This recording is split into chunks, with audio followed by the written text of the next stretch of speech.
Hi there once again and welcome to another Expresso Mechanic tutorial, and this is going to be episode 18 in the series Python Bytes. In this particular video we're going to be exploring Lambdas and we're going to be seeing what they can do and when we might use them and when we perhaps shouldn't use them. And as we'll see, these have the potential to be very versatile. That's what we're going to be about in this tutorial, so without further ado, let's see if we can make this happen.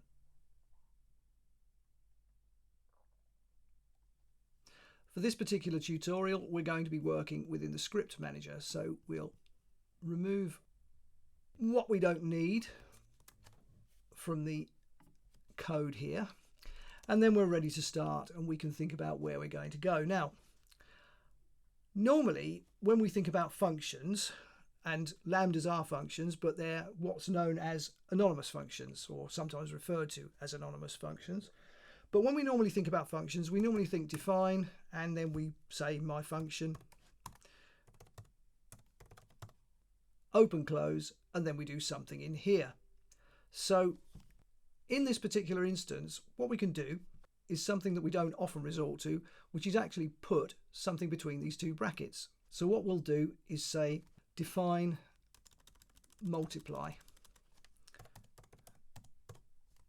brackets a comma b.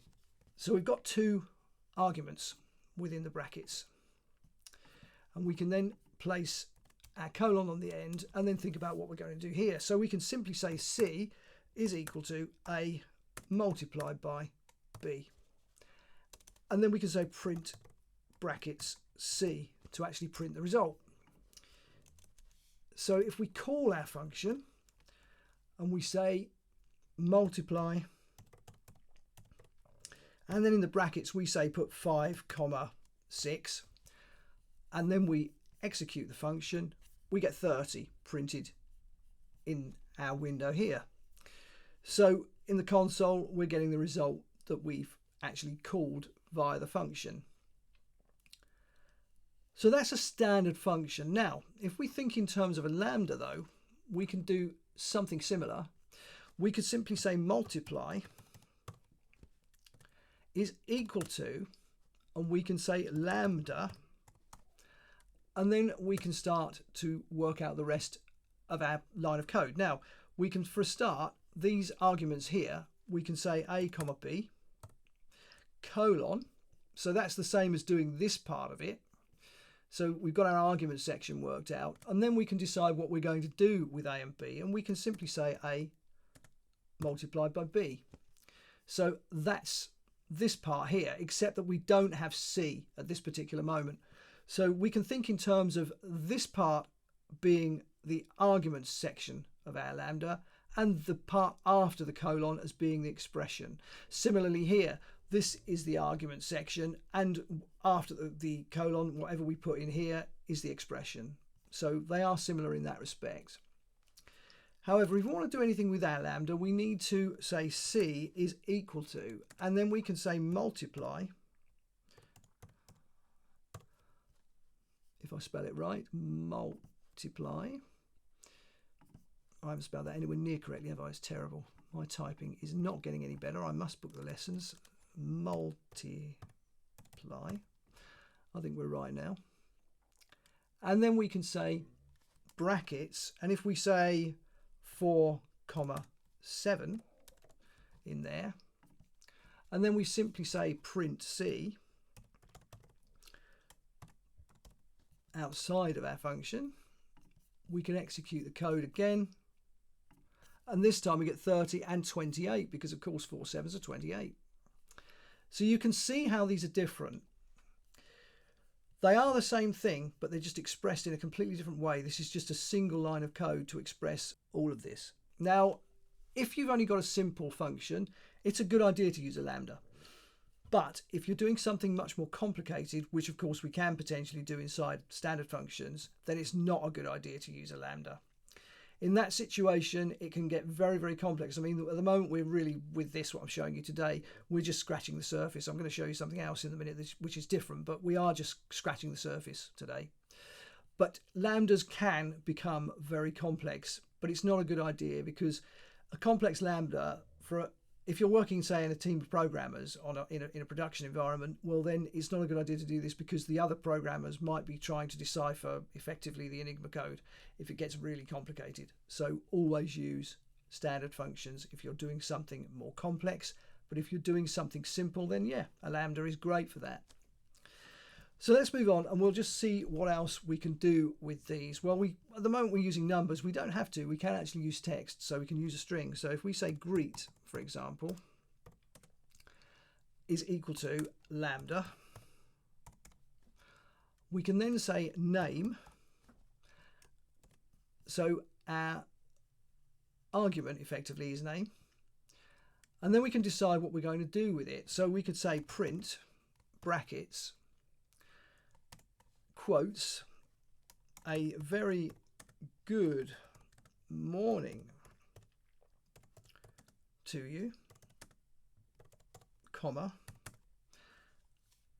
We can close our quotes, put another comma, name, another comma, and then simply put an exclamation mark in quotes, just to finish things off nicely. So we've got our message ready, and we need to put a name here. So all we need to say is greet brackets single quotes Dave, or whatever name you choose to put in there. And if we then execute our code, we get a very good morning to you, Dave, with the exclamation mark. So you can see again, these are versatile. You know, you're not restricted heavily in the way that you can use Lambdas, and there's plenty more that you can do with them. But as I say, for the scope of this tutorial, it's perhaps not worth going there so much. This is only a brief tutorial just to introduce you to these things, really. But there's plenty of information out there on Lambdas and plenty of other things that you can do with them. And again, a lot of examples of different things that you can do with them. But for the scope of this tutorial, hopefully this has given you an insight. And one thing I would like to be able to do is just be able to make this exclamation mark be directly after the name Dave. Now, I've tried to do this. I wondered if I could go into this string here and put a backward slash or a backslash followed by a small b, which is the string equivalent of a backspace. But unfortunately, if I do that, it doesn't do anything. It doesn't make any difference. I thought it might, but unfortunately it doesn't. So if anybody can find out how we might be able to do that to close this gap, I'd be very interested to know. Perhaps that's a little challenge for you. But so far I've drawn a blank on that one and not been able to do it.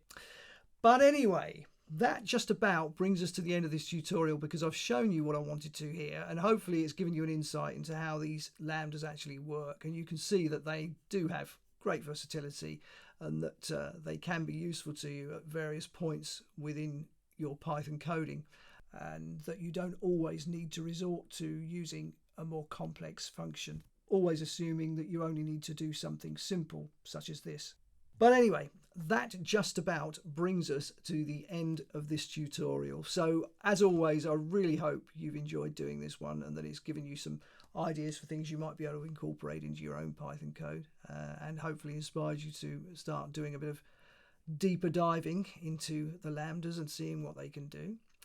And if you have enjoyed the video, please give it a like, and if you haven't already, please subscribe to the channel, leave a comment, and of course ring the bell.